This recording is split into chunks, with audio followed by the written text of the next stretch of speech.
aí no conteúdo da aula de hoje, eu vou poder generalizar essas equações diferenciais da seguinte forma.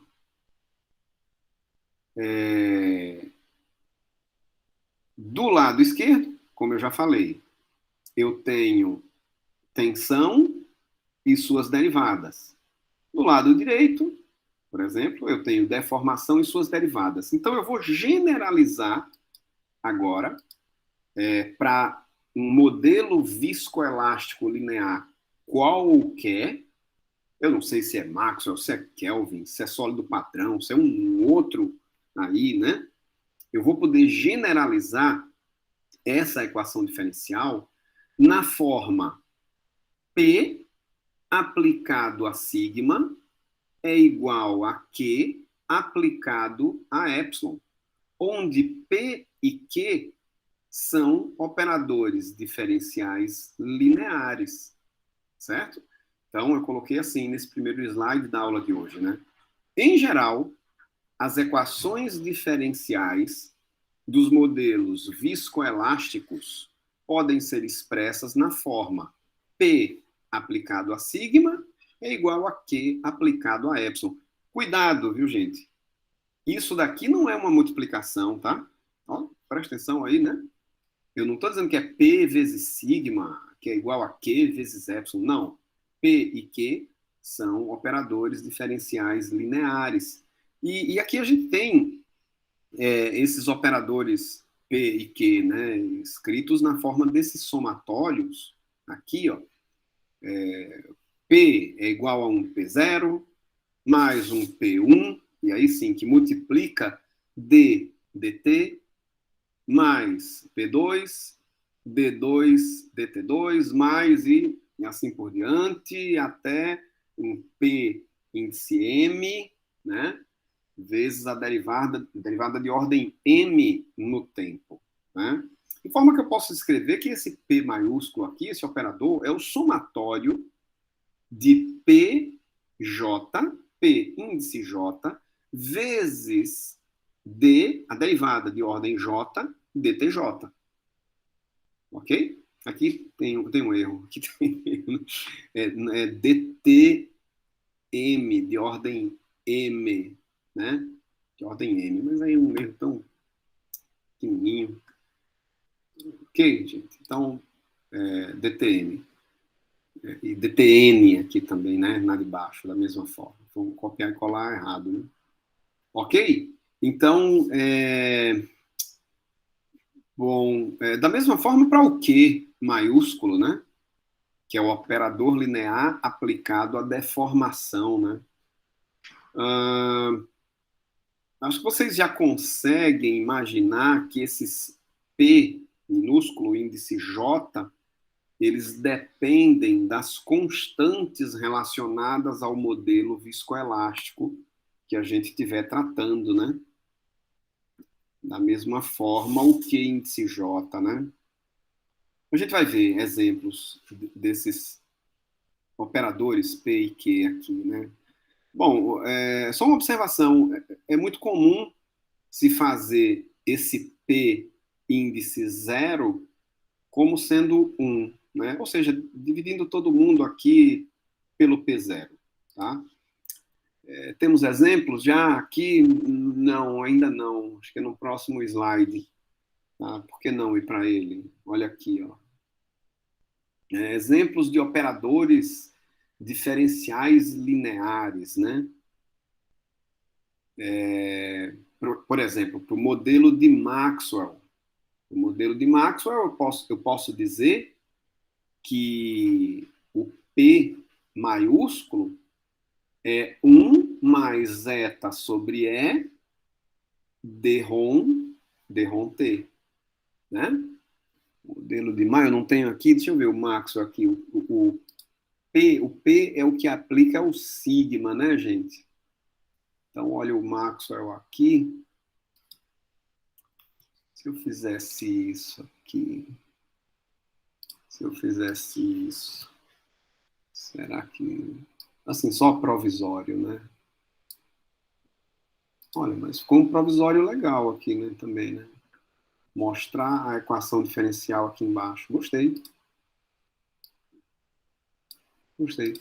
Pronto, percebam, o P é o que está aplicado ao sigma, né? Então, vocês estão percebendo que ele multiplicou todo mundo por eta, né? Então, quer dizer, o P0... Espera um pouco aqui. O P0 é aquele que está aplicado a derivada nenhuma, né? Não é isso? O P0 é só constante, né? O P0 é só constante. Então, isso aqui, o P0 é zero. É isso? É. E o P1 é que é. Não, não, não. O P0, gente, ele está aplicado ao sigma diretamente, né? O P0 está aplicado ao sigma. Então, no caso, se eu multipliquei todo mundo por eta, seria esse um aqui, não é isso? E o P1 é o que. Isso, está certo. É o que está aplicado no sigma ponto, né? Então seria o eta sobre E. Olha ele aqui, ó.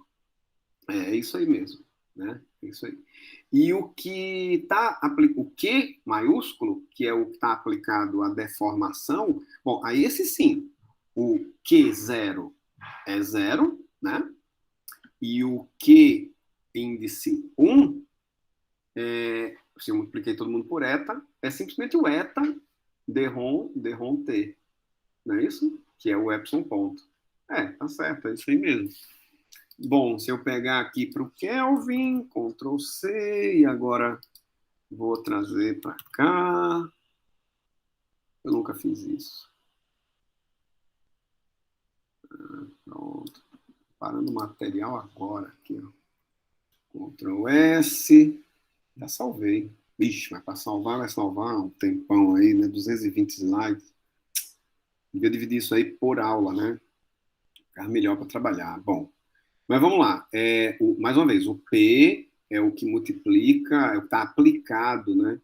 Ao sigma, a gente só tem o P0, que é 1, no caso eu multipliquei todo mundo por eta, é isso, aquela história do P0 valendo 1, né? O Q, agora sim, a gente tem só o E, né? O E maiúsculo, já que eu, modracidade, que eu multipliquei todo mundo por eta, né? Mais o Q minúsculo, índice 1, que é esse eta d dt, né? E agora ficou salvando aqui para o resto da vida, né? E aí a gente tem o sólido padrão. O sólido padrão não vou colocar não, porque eu acho que ele é grande, vai ficar ruim aqui, né? Ficou muito ruim. A não ser que eu diminuísse um bocadinho aqui, né? Bom, tá aqui. Tá aqui, né? Certo. Bom, então tá. E aí tá lá, né, gente? É o mesmo esquema, né? O P é o que multiplica o sigma, né? Blá, blá, blá. Certo? Bom, então acho que está bem, bem claro, né? O que é esse P maiúsculo, o que é o Q maiúsculo, operadores lineares, né? Sendo que aqui a gente está mostrando, e a gente vai trabalhar a partir de agora com operadores P maiúsculo e Q maiúsculo, mas assim, para um modelo viscoelástico qualquer, ok? Ah, não sei, acho que eu não consigo voltar aqui, não consigo não. Ficar enrolando aqui, salvar, é horrível. Eu precisava dividir isso aqui em arquivos menores, né? Um para cada capítulo, pelo menos, ou cada, cada aula, né? Deixa eu tomar uma água aqui.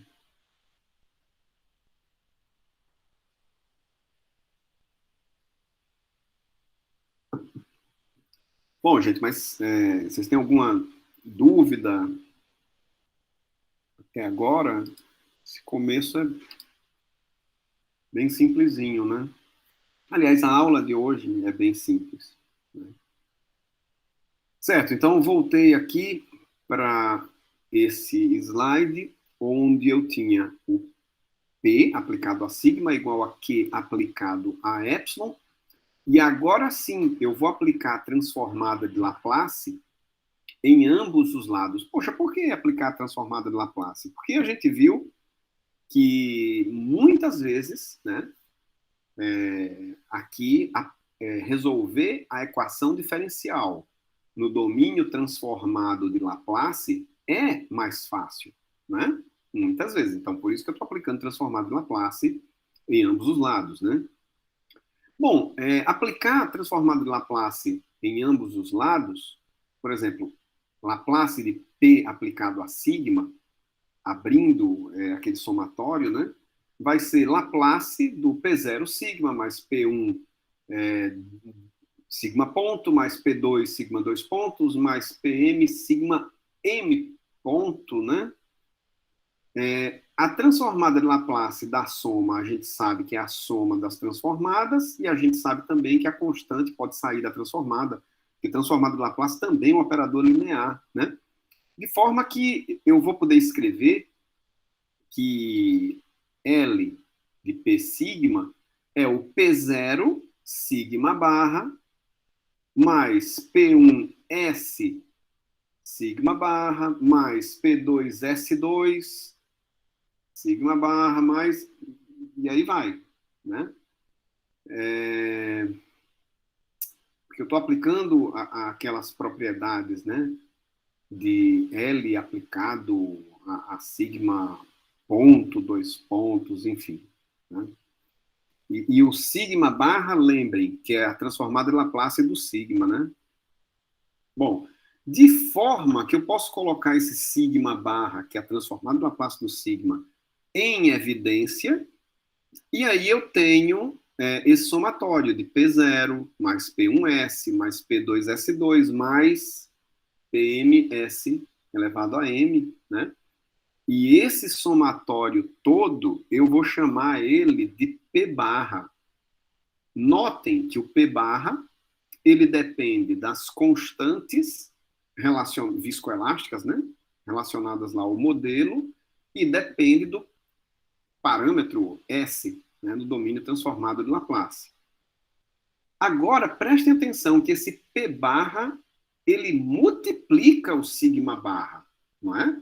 P barra não é um operador linear. Então, assim, P é um operador linear, ele está aplicado ao sigma, tudo bem. Mas o P barra, que é esse somatório que vocês estão vendo aqui, ele multiplica o sigma barra, que é a transformada de Laplace do sigma. Bom, analogamente, a gente faz para o Q, né? E obtém esse Q barra, que multiplica o epsilon barra. Ok? Bom, esse slide aqui, né, eu já passei. E olha só, gente, o que a gente vai fazer agora aqui? Ó? A gente vai fazer o seguinte: eu vou continuar nessa generalização, pelo menos nesse slide, é isso que eu vou fazer. Para o teste de fluência, é como se eu fosse resolver a equação diferencial, que agora está no domínio transformado de Laplace, né, como a gente viu. Eu vou resolver para o teste de fluência e para o teste de relaxação. Né? Mais uma vez, no teste de fluência, eu tenho sigma constante aplicado subitamente e quero calcular a deformação ao longo do tempo. No teste de relaxação, eu tenho uma deformação constante ao longo do tempo, aplicada subitamente. E aí quero calcular como essa tensão vai diminuindo ao longo do tempo. Né? A gente fez isso na aula passada para o modelo de Maxwell, o modelo de Kelvin. Né?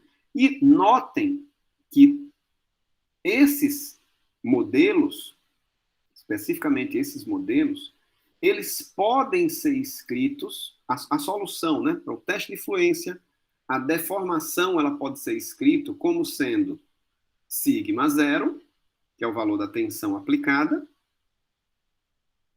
a função passo unitário, o t, e o que sobra eu estou chamando de função de fluência, essa função J maiúsculo que varia no tempo, né?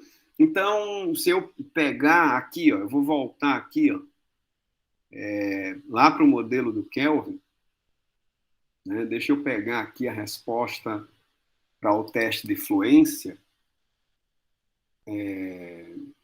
Não é isso não, né? É isso aqui, pronto. Para o teste de fluência, ó, teste de fluência, notem que a deformação ela depende do sigma zero. O sigma zero poderia estar em evidência, né? Depende da passo unitário e o que sobrou, que é esse 1 sobre E mais T sobre eta, é a minha função J, né? É exatamente a função J, que é a função de fluência, né? Eu posso dizer a mesma coisa aqui, ó, para o teste de relaxação do modelo de Maxwell, né? Mas aí eu já estou me adiantando, porque, vejam, peraí, então eu vou pegar o Kelvin, então. Kelvin seria esse aqui. Note, para o Kelvin, eu tenho a deformação como sendo sigma zero, que multiplica a função J em função do T, né? JT, nesse caso é 1 sobre E, que multiplica 1 menos E elevado a menos ET sobre eta, né? E a função passo unitário, né, gente? Então, e já dá para imaginar que a gente vai fazer a mesma coisa para o teste de relaxação, né? Sendo que agora no teste de relaxação, que eu conheço a deformação, ela é constante e subitamente aplicada, né? Eu quero calcular a tensão. Essa tensão vai ser função do ε0, que é a deformação aplicada, vai ser... Opa, aqui não tem passo unitário? Não? Poderia ter, né? Sem problema nenhum. A gente vê aqui a função. E o que sobra é o que eu vou chamar de função de relaxação, né? Para o modelo de Kelvin, né? Olha aqui, cadê ele aqui? Esse slide ou esse? Pronto, tá aqui. É a mesma coisa, né? O sigma é função do ε0, né? Da função passo unitário, e o que sobra eu vou chamar de função de relaxação, né? Adiantei um pouquinho isso que está aqui nesse slide, né? Então, não sei se ficou claro para todo mundo, né? Pensando em esse modelo viscoelástico linear qualquer, eu posso dizer que para o teste de fluência, a deformação pode ser calculada como sendo, né, uma função do sigma zero da passo unitário, e o que sobra, essa função JT, eu vou chamar de função de fluência. E eu vou fazer a mesma coisa para o teste de relaxação, né? Onde a tensão ao longo do tempo ela é igual a sigma zero vezes a passo unitário vezes essa função y maiúsculo t, que eu vou chamar de função de relaxação. Ok? Então, tudo bem. Dito isso, gente, né? Dito isso, o que a gente vai fazer agora? Porque até o título do slide é representação por integrais hereditárias, né? O que é isso? Vamos dar uma olhada no que é isso.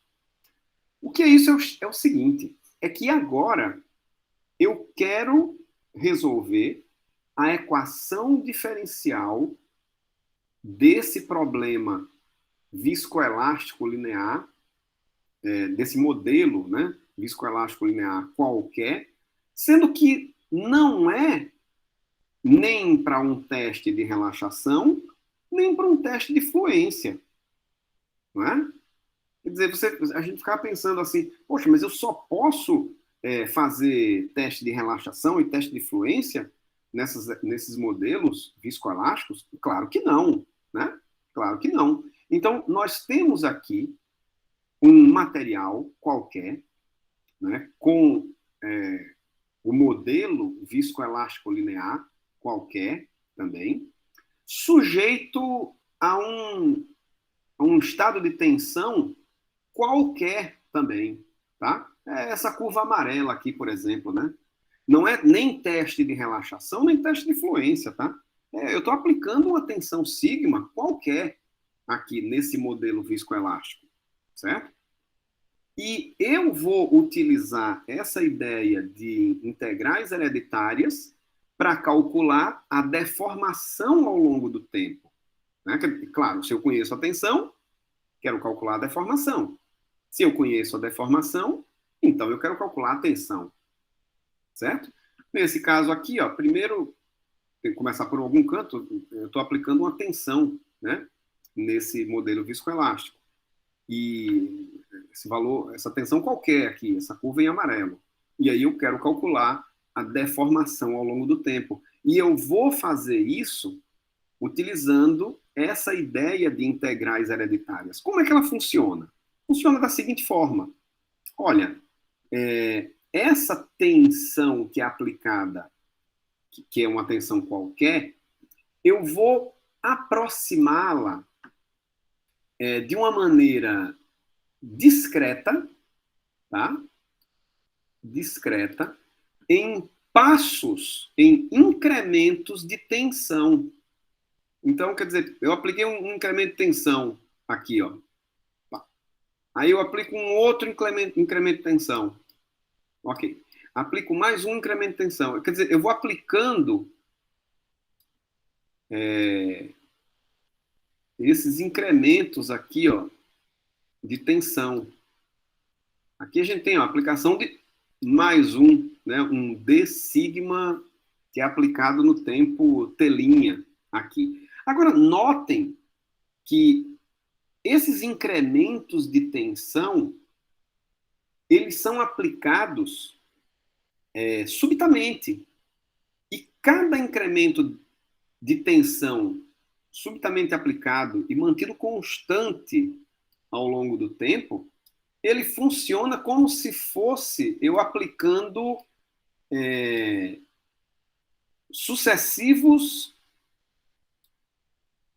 é como se fossem sucessivos ensaios de fluência. Vocês estão entendendo? Quer dizer, cada incremento de tensão desse daqui vai gerar uma herança de deformação para mim. Por isso que eu chamo de integrais hereditárias, né? Porque eu vou aplicando esse estado de tensão qualquer incrementalmente. Cada incremento desse daí é como se fosse um ensaiozinho de fluência, né? E exatamente eu vou aproveitar a função de fluência, J, né, maiúsculo aqui, nessa formulação, né? De forma que eu posso dizer que a tensão totalmente aplicada, aqui é no tempo igual a telinha, tá, gente? O tempo igual a telinha. Essa tensão no tempo telinha, ela é a integral dos d sigmas com esse telinha variando de zero, aliás, o tempo, né?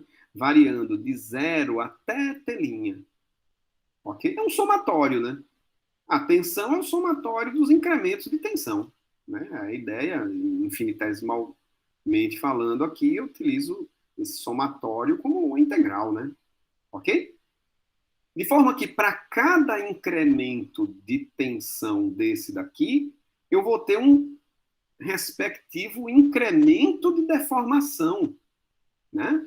Então, esse incremento de deformação no tempo t, referente ao incremento de tensão aplicado em telinha pode ser escrito, né? Ele é função do incremento de tensão no telinha, ele é função da passo unitário, tendo o telinha como ponto de referência, vezes a função de fluência, que é essa daqui, ó, que a gente está vendo. Ok? Então, percebam, a deformação no tempo, ela vai ser a integral desses incrementos de deformação, né? Ou seja, é a integral de 0 a t do j vezes o u vezes o d sigma, não é? Sendo que essa integral aqui, ó, que está em d sigma, ela pode ser escrita dessa, para passar para o telinha, né? Pode ser escrita dessa forma aqui, ó. J T menos telinha, U T menos telinha, né? E ao invés do D sigma, simplesmente, D sigma D telinha, né? Ok, então, por isso o nome da técnica, né? Da formulação de integrais hereditárias, né? Ela é hereditária porque o estado, a tensão aplicada no tempo, ela vai ser aplicada incrementalmente, como se fossem sucessivos ensaios, né, de fluência, ok? Então, percebam, eu posso fazer uma caracterização do material, né? Eu tenho lá um modelo viscoelástico qualquer, tenho lá a equação diferencial do modelo, e aí eu resolvo a equação diferencial para o teste de fluência. E aí encontro a função J, que eu já mostrei aqui, para Maxwell, para Kelvin, né? Encontro lá a função J. E a partir dessa função J, eu vou poder, resolvendo essa integral, né? Eu vou poder calcular a deformação ao longo do tempo, ok? Então, ele está aqui, ó, avançando nessa solução da equação diferencial, né? De forma que a deformação ao longo do tempo pode ser escrita, né? Criou a passo unitário aqui, né? De 0 a t do j d sigma dt', né?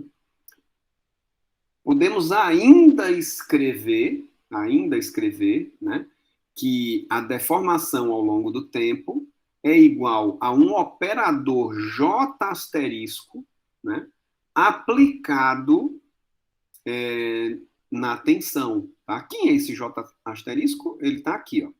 J asterisco é um operador, tá o quê? J asterisco aplicado a sei lá o quê, né? É a integral de 0 a t da função de fluência, t menos t', que multiplica esse não sei o quê, né? Então, esse seria o J asterisco, é um operador linear também, tá? Olha, se a gente fizer a mesma coisa pensando em uma prescrição não de tensão, mas de deformação, né? Eu conheço a deformação aplicada e quero calcular a tensão ao longo do tempo, eu vou poder escrever essa equação aqui, ó, que sigma ao longo do tempo é igual a integral, né? Sendo que agora a função de relaxação, né? Y, né? dy, dt', onde esse y asterisco aqui é o operador linear, como a gente está vendo aqui no slide, tá?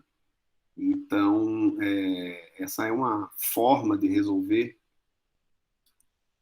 um estado de tensão, encontrar, né, tensão para um problema viscoelástico linear, que você conhece a deformação, né, formação qualquer, ou o contrário, né, ou o contrário.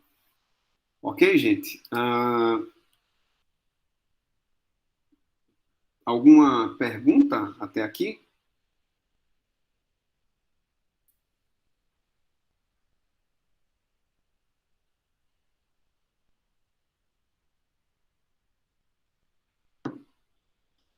Tudo tranquilo?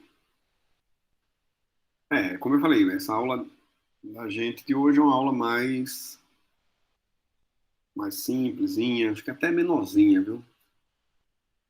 Bom, então vamos lá, vamos avançando aqui, né?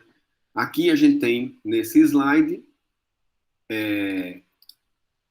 a deformação, né? Utilizando integrais hereditárias, e a tensão, utilizando essas integrais hereditárias, né?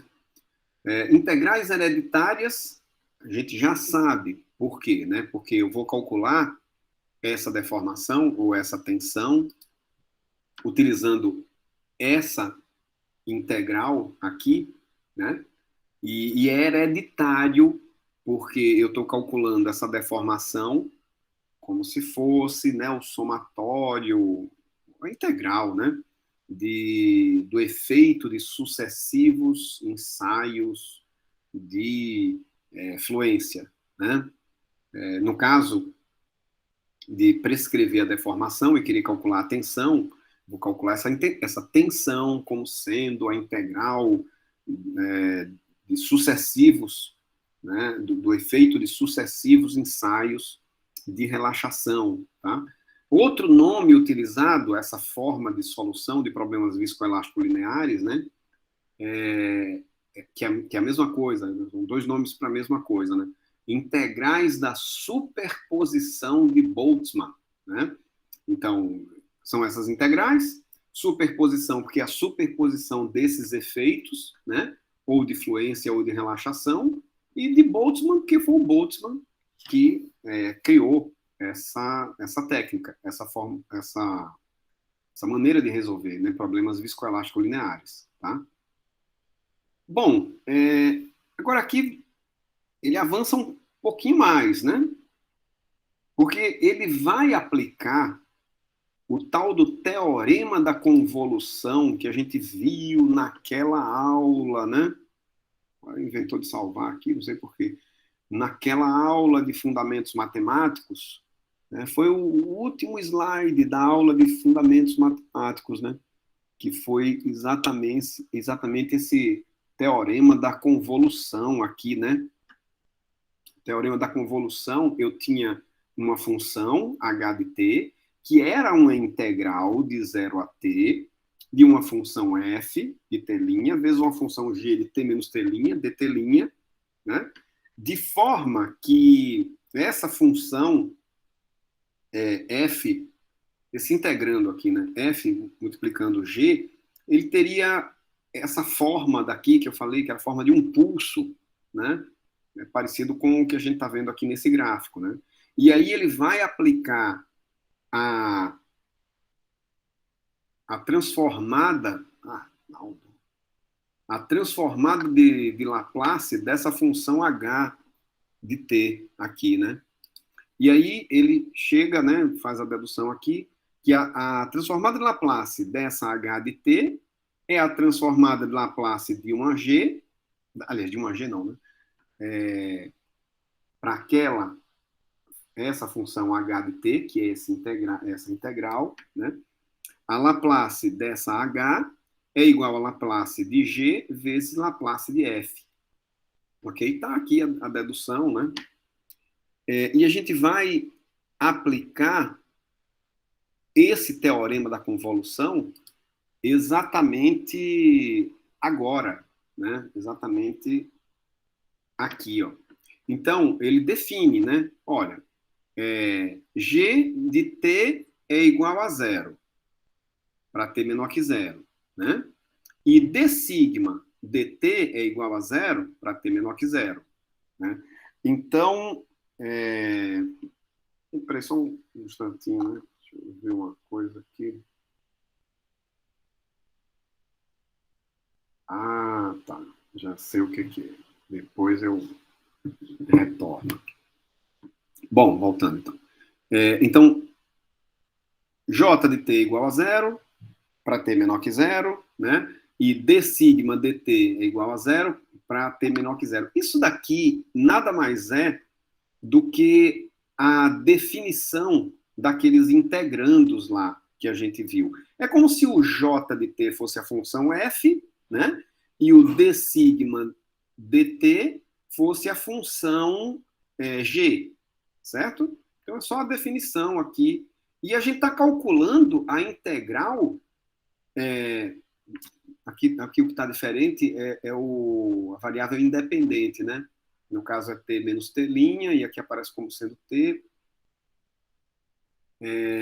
Então, o que ele está querendo mostrar é o seguinte, que a transformada de Laplace dessa integral pode ser escrita como sendo a transformada de Laplace do jt vezes a transformada de Laplace do sigma ponto. Ok? É o teorema da convolução, tá? E esse teorema da convolução, nossa, ele traz, assim, uma vantagem enorme para a gente na solução de problemas viscoelástico lineares, né? Porque, vejam bem,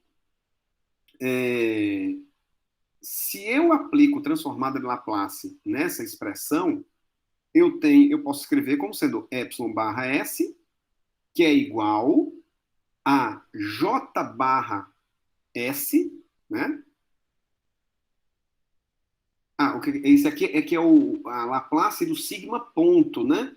Que vai dar S sigma barra S, considerando condições iniciais nulas, ok? Agora, olha só o que ele vai fazer, gente. Ele vai escrever essa relação.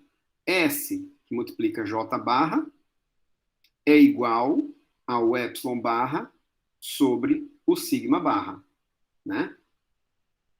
Isso aqui parece uma coisa assim que não tem importância nenhuma, mas vejam só o que vai acontecer. Aqui ele repete, né? Aliás, ele repete não, aqui ele faz a mesma coisa que aqui eu estava fazendo para deformação. Ele faz a mesma coisa para tensão, não é isso? Com a função de relaxação, né? O y maiúsculo, aplica a transformada de Laplace no sigma, né? E encontra essa relação aqui, ó, sigma barra s é igual a y barra vezes s, epsilon barra s, né? E aí encontra essa relação aqui, ó, epsilon barra sobre sigma barra igual a 1 sobre s y barra. Eu tinha encontrado essa outra aqui, ó, epsilon barra sobre sigma barra igual a s vezes j barra, de forma que eu consigo escrever essa relação aqui, ó, que S vezes J barra é igual a 1 sobre S Y barra, que é igual ao epsilon barra sobre sigma barra, né? Que, por sua vez, lembrando lá do começo da aula de hoje, é igual ao P barra sobre Q barra, não é isso? Ó, não é isso aqui, ó?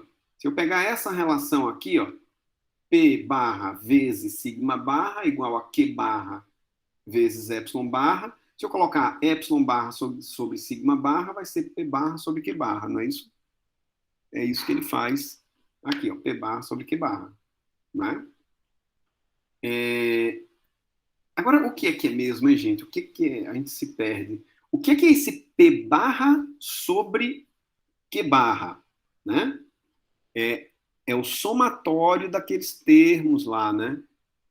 Ó, não sei se vocês... Ó, o P barra, somatório desses termos, quer dizer, depende simplesmente das constantes relacionadas ao modelo viscoelástico e do parâmetro S, tanto o P barra quanto o Q barra, né? Então, assim, isso daí é uma coisa totalmente conhecida, se você conhece a equação diferencial do modelo viscoelástico, né? Totalmente conhecida. Esse P barra sobre Q barra aqui é fácil, muito fácil de encontrar se você tem a equação diferencial do problema viscoelástico, né? É só isso aqui. E essa igualdade que vocês estão vendo aqui, ela faz possível a gente utilizar o que a gente vai chamar, né, daqui a pouquinho, de princípio da correspondência, né? já dei o nome aqui ao negócio, o princípio da correspondência. Como funciona esse princípio da correspondência, né? Vejam bem, eu vou explicar na forma de um exemplo, inicialmente, né? O exemplo que nós temos é o seguinte: é o problema de uma viga, inicialmente considerando material elástico linear. Então, a gente quer estudar o problema de flexão de viga, considerando uma viga de material elástico linear, certo? Um problema totalmente conhecido da gente aqui desde da graduação, não é? Então, vamos lá. Problema de flexão de viga, né? Uma viga de material elástico linear, né? Então eu tenho aqui, ó, uma viga qualquer, isostática, né? Sujeito a um carregamento qualquer, uma viga de comprimento L, o eixo X é o eixo longitudinal da viga, o eixo Y aqui representando para baixo, né? W é o deslocamento, né, transversal aqui da viga, beleza. Aqui a gente tem uma seção transversal dessa viga, temos o centroide da viga, para um ponto qualquer nessa seção transversal da viga, eu posso escrever, né, que a deformação ela é proporcional o sigma, aliás, o sigma não, a coordenada y, né? De forma que eu posso escrever que epsilon, que é a deformação, é k, constante aqui, né? De curvatura, k vezes o y, ok? Beleza. Bom, se é uma viga de material elástico linear, a relação constitutiva dessa viga é a lei de Hooke, né? Então, atenção, ao longo do tempo, percebam, aqui eu estou considerando um problema quase estático, né? Tensão em função do T, o carregamento está sendo aplicado ao longo do tempo, né? É o módulo de elasticidade vezes a deformação ao longo do tempo, a lei de Hooke, simplesmente. Notem, se eu aplico transformada de Laplace em ambos os lados, poxa, muito simples, né? Eu vou ter sigma barra, em função do S, é igual ao E, que não muda, não varia com o tempo, né? Vezes o epsilon barra. Ah, tranquilo, beleza. Apliquei transformada de Laplace na lei de Hooke, tranquilo. Bom, agora vamos deduzir aqui, ó, a partir da equação de equilíbrio desse problema, a equação diferencial do problema de flexão de viga, né? Então vamos lá, ó. Pela equação de equilíbrio, é estática, né, gente? Somatório das forças é igual a zero. Esse somatório das forças está sendo escrito como sendo a integral de sigma vezes dA, não é? Sigma vezes dA, integral de área é igual a zero. Somatório das forças é igual a zero, né? Bom, o sigma, pela lei de Hooke, é simplesmente E vezes epsilon. dA, igual a zero. Tudo bem. Esse epsilon, eu já falei que pode ser escrito como sendo um K vezes o Y, né? Bom, o módulo de elasticidade, ele não muda, ele sai da integral. Esse K também não muda ao longo da área, ele sai da integral, de forma que eu fico apenas com a integral de área de y dA, que é igual a zero, né? Bom, o E é qualquer, o K também, então a integral é igual a zero. Sim, isso aqui é tranquilo, porque isso aqui simplesmente quer dizer, para mim, lá na mecânica, né, que o y barra do centroide, né, ele é igual a zero. Tá, tudo bem. Isso daqui, tranquilão, a gente já conhece, né? Bom, e o momento? Não é um problema de flexão de viga? Como é que eu posso calcular esse momento? O momento é a integral da força vezes o braço da alavanca, ou seja, vezes esse y, né? Então, a integral de área de sigma dA, a força, né? Vezes o y, tá? Bom, o Y, espera um pouco. Lei de Hooke, sigma é E vezes epsilon, como a gente já sabe. Epsilon é K vezes o Y, de forma que eu vou ficar com integral de área de E, que multiplica K, vezes o Y quadrado, o Y que já tinha, vezes esse Y daqui, Y quadrado dA. Não é isso? Bom, vejamos. Esse M, ele vai ser, então, igual, o E sai da integral, o K também, eu vou ficar com a integral de y2dA, integral de área, né? Poxa, mas isso aqui é a definição do momento de inércia desse problema aqui, né, gente? O momento de inércia, o I, né? De forma que eu posso escrever que M é igual a K vezes E vezes o I, certo? Admitindo pequenos deslocamentos, a gente pode dizer que essa constante de curvatura aqui, esse K, né, é aproximadamente menos d2w dx2, né? d2w dx2, o w, mais uma vez, é o deslocamento perpendicular, né? O menos é devido àquela diferença do sentido, né? Entre o eixo Y e o, enfim, né? Isso aqui a gente já conhece. Espera um pouco. Não, tá certo, é isso aqui mesmo. Se eu substituo esse K na expressão do M, eu vou encontrar a equação diferencial do problema de flexão de viga, né? Ou seja, EI d2w dx2 é igual ao menos M, né? O menos vem da convenção lá, né, do M, enfim. Bom, até aqui, então, nenhuma novidade, né? Um problema que a gente já conhece. O que a gente vai fazer agora é o seguinte: olha, e se eu repetir esse estudo, sendo que agora, para uma viga de material viscoelástico linear, mudou a cor da viga, né? Quer dizer, branco é elástico linear, amarelo é o viscoelástico linear, né? Pinta a viga aqui de amarelinho, para dizer que o material é viscoelástico linear, né? E aí vamos repetir esse estudo para uma viga de material viscoelástico linear. Vamos dar uma olhada o que vai mudar, né, gente? Será que muda tudo? Não muda nada? O que é que muda, então, né? Bom, a relação constitutiva para o material viscoelástico linear, não sei qual é o modelo viscoelástico linear. Então, eu posso escrevê-lo de forma genérica, como a gente viu no começo da aula de hoje, como sendo P aplicado a sigma, que é igual ao Q aplicado a epsilon. Não é isso? Relação constitutiva.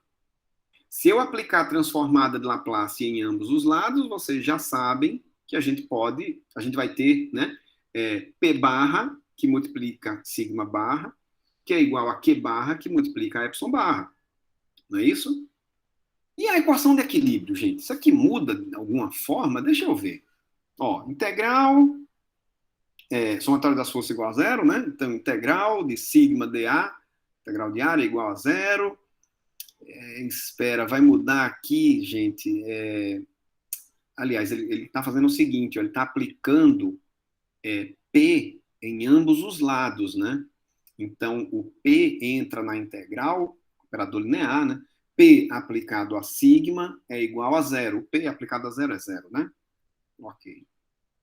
Tá bom, mas o P aplicado a sigma, a gente não sabe que é o Q aplicado a epsilon, né?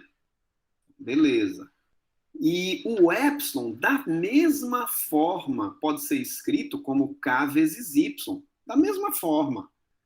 De maneira que eu posso escrever que essa integral de área é o Q aplicado a K vezes o Y, né? dA, que é igual a zero. Bom, esse Q aplicado a K, ele não muda na área, porque a área é toda do mesmo material, né? Então ela pode sair da integral, né? E o que fica dentro da integral, hein, gente? Integral de área do Peraí, só um instante, que me perdi. É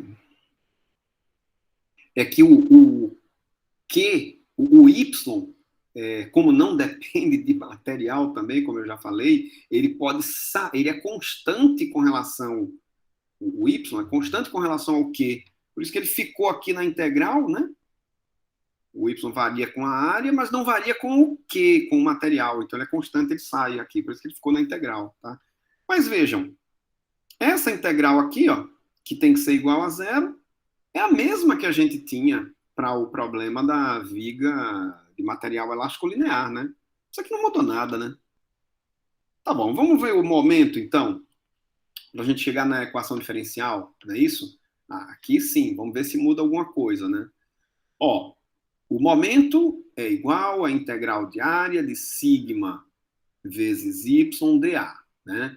Vou aplicar o P em ambos os lados. Opa, então agora, ó, P aplicado a M é igual à integral de área de P aplicado a sigma, continua o y dA.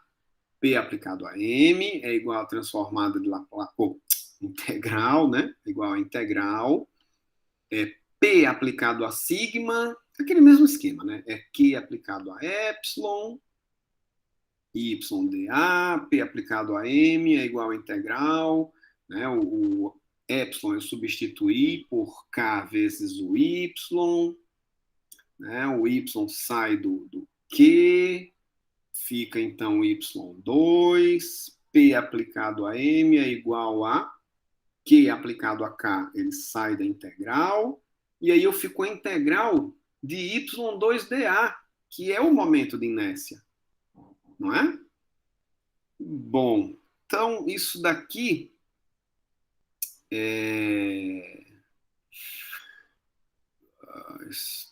aqui ele voltou, né, a dizer que o K é o epsilon sobre o Y, não é isso? Isso, voltou aqui, de forma que eu fico com, isso daqui pode ser escrito como sendo I sobre Y, ao invés de Q aplicado a epsilon, P aplicado a sigma, né?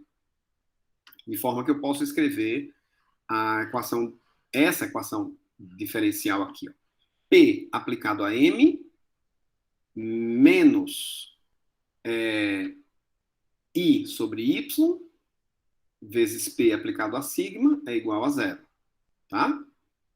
Bom, o P está aplicado no M em outra coisa aqui, então eu posso dizer que P, operador linear, né? Aplicado a M menos sigma vezes I sobre Y é igual a zero. Se eu aplico transformada de Laplace em ambos os lados, eu vou ficar com P barra, que multiplica, agora não é mais aplicado, aquela história, né? Ao M barra S menos sigma barra S, o I não muda, né? Transformado em Laplace, o Y também não, né? Que mais aqui? Aqui é multiplicação já, né? Não, espera, mas para que isso tudo seja igual a zero, e o P barra é qualquer, então o MS é que menos o sigma barra S I sobre Y é que é igual a zero, né?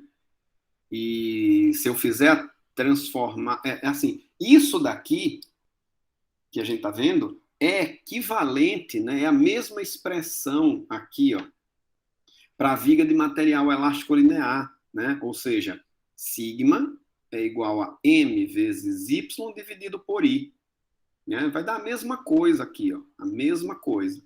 Então, estamos fazendo essa comparação, né? Nessa relação entre tensão e momento, né? Para a viga de material elástico linear e para a viga de material viscoelástico linear, né?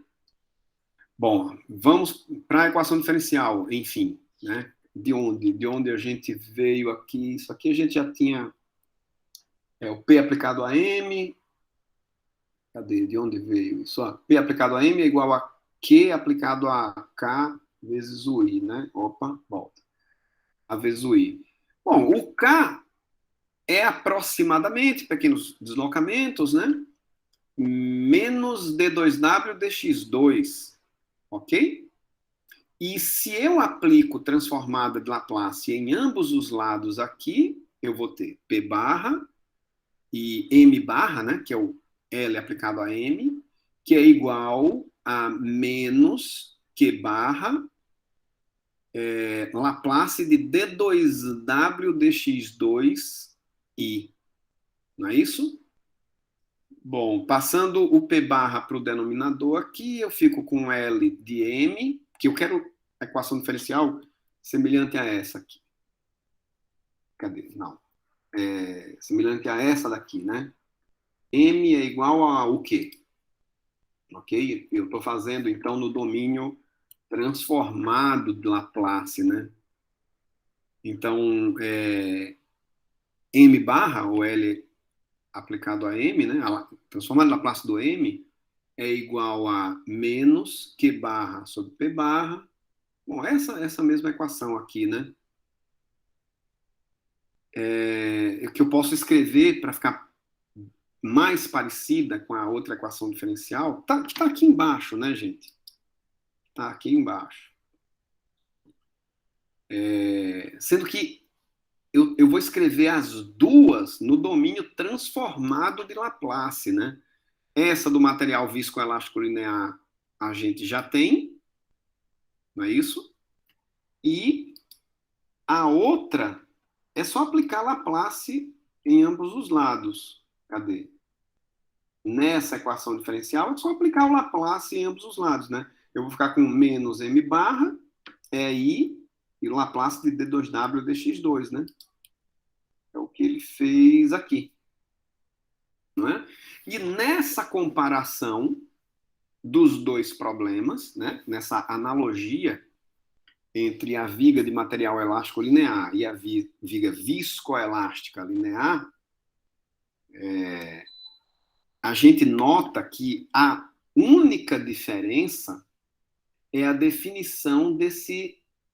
Aliás, é esse termo aqui, ó, primeiro, né, que multiplica o resto, na primeira parcela, né?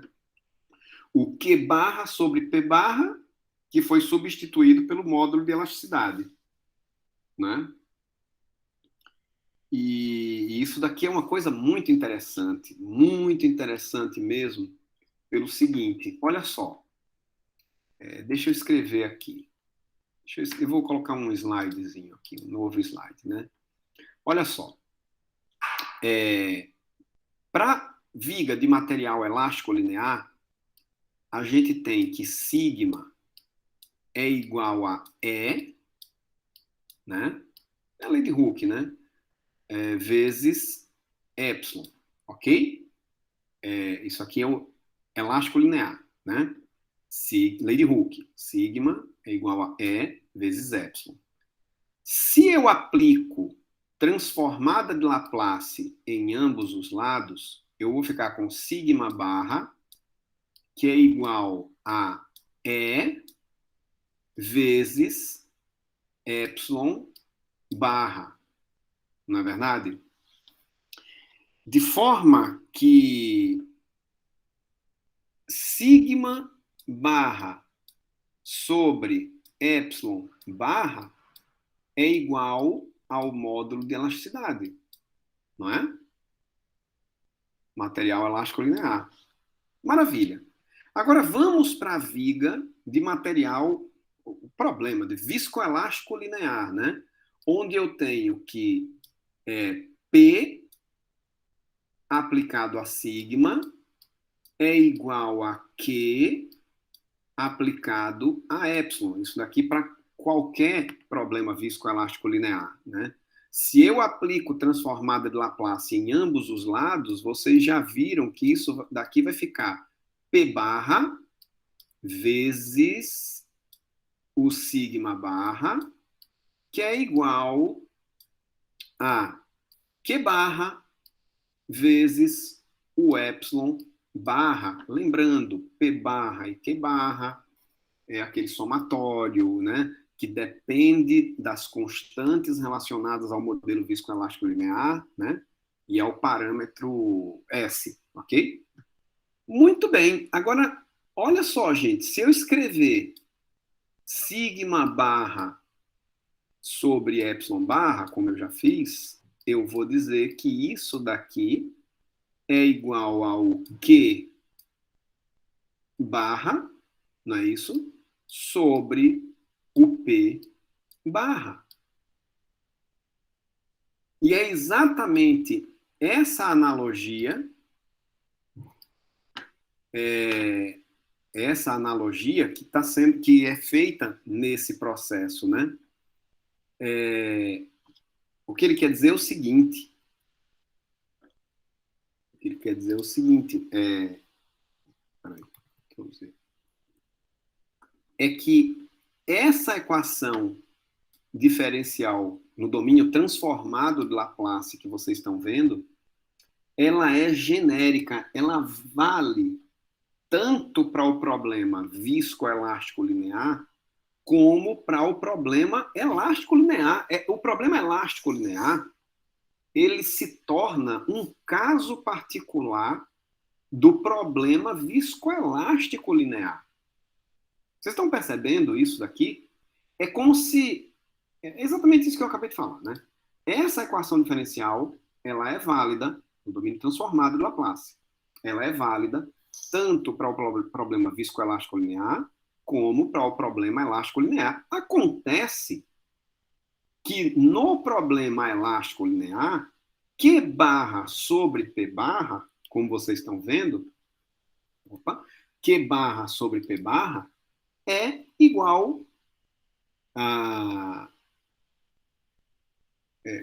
Q barra sobre P barra, que é igual a sigma barra sobre epsilon barra, é igual ao módulo de elasticidade.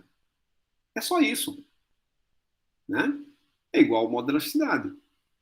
No problema viscoelástico linear, nós temos Q barra sobre P barra. E no problema elástico linear, o que a gente tem simplesmente nesse caso aqui, nesse caso de flexão de viga, viu, gente? É o módulo de elasticidade, tá? Exatamente isso que é feito aqui. E isso é apresentado, gente, de uma forma genérica, como esse princípio da correspondência, né?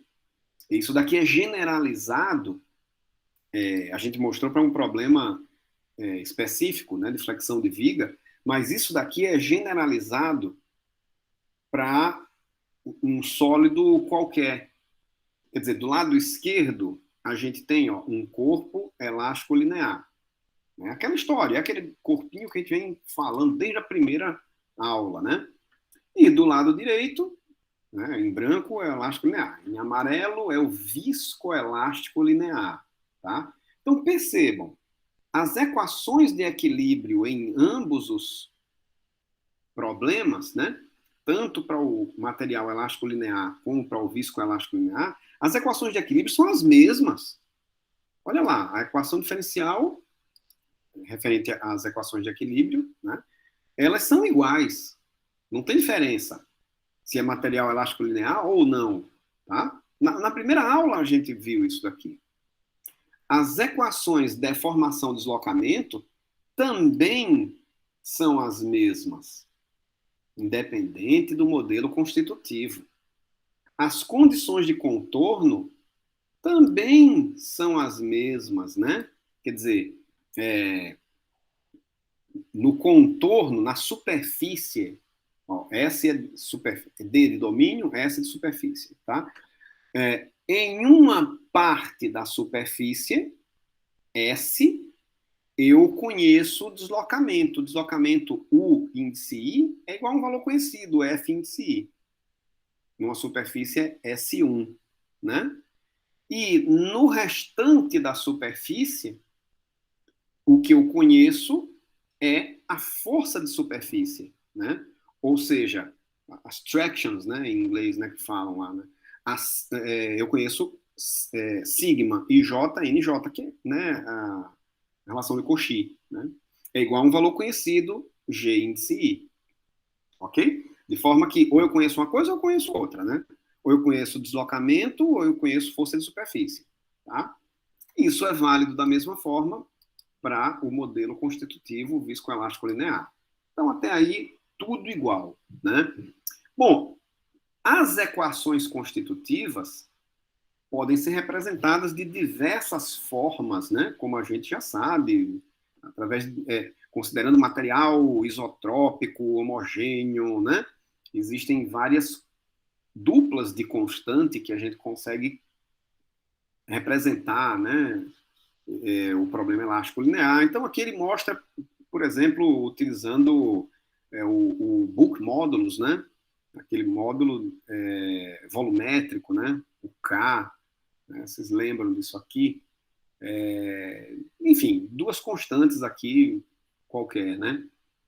E da mesma forma, para o material viscoelástico linear, a gente teria uma relação semelhante, ou seja, aquela P aplicado a sigma é igual a Q aplicado a epsilon, né? Então, as equações constitutivas a gente conhece tanto para o elástico linear como para o viscoelástico linear, ok? Bom, se você passa ambas as relações constitutivas para o domínio da transformada de Laplace, a gente vai ter mais ou menos o que eu mostrei naquele slide aqui anterior, né? Os dois no domínio transformado de Laplace. A gente vai ter a relação constitutiva elástico-linear no domínio transformado de Laplace, mas as constantes não mudam, né? E no viscoelástico-linear, a gente já sabe como fazer no domínio transformado de Laplace, né? É exatamente isso que tem aqui no slide, né? P barra vezes sigma barra igual a Q barra vezes epsilon barra. Bom, e aí a gente vai fazer essa correspondência, né? Simplesmente aonde tem as constantes elásticas, vejam,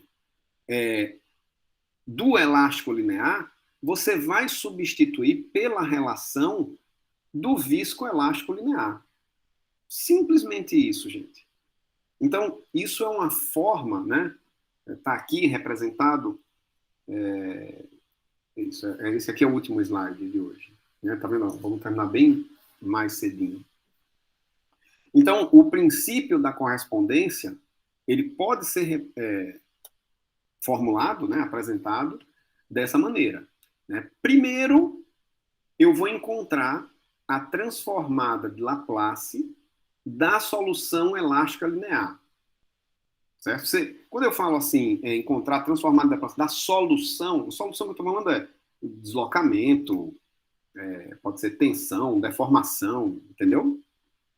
Então, eu pego o problema elástico linear, resolvo ele, se eu tenho a solução desse problema, mais uma vez, para deslocamento, tensão, deformação, né? Eu vou aplicar a transformada de Laplace nessa solução, né? Se o B índice I, força volumétrica, né? E as condições de contorno são independentes do tempo, essa etapa não tem dificuldade nenhuma, né? Não tem maiores dificuldades. Segundo passo, eu vou substituir as constantes elásticas, por exemplo, 3K e 2G, na expressão da transformada de Laplace, da solução elástica linear, pelas relações entre as transformadas de Laplace e dos operadores diferenciais correspondentes. Né? Ou seja, Q barra sobre P barra. Né? Simplesmente isso. Ou seja, eu vou encontrar, então, a solução do problema viscoelástico linear, sendo que no domínio transformado de Laplace, não é? E aí só me falta agora fazer a volta, ou seja, pegar a solução do problema viscoelástico linear e passar do domínio transformado de Laplace para o domínio do tempo. Pronto, eu vou encontrar a solução do problema viscoelástico linear no domínio do tempo. Então, a isso a gente chama de princípio da correspondência, né? você está estudando um problema viscoelástico linear, você pode partir da solução do problema elástico linear, aplicar a transformada de Laplace, fazer essa correspondência entre as constantes, né? Elástico linear e viscoelástico linear, encontrar a resposta e fazer a transformada inversa para voltar para o domínio do tempo, ok? Então, isso se chama princípio da correspondência, bastante utilizado aí quem trabalha com problemas viscoelástico-lineares, né? Trabalha com isso aqui, né? Com esse princípio da correspondência.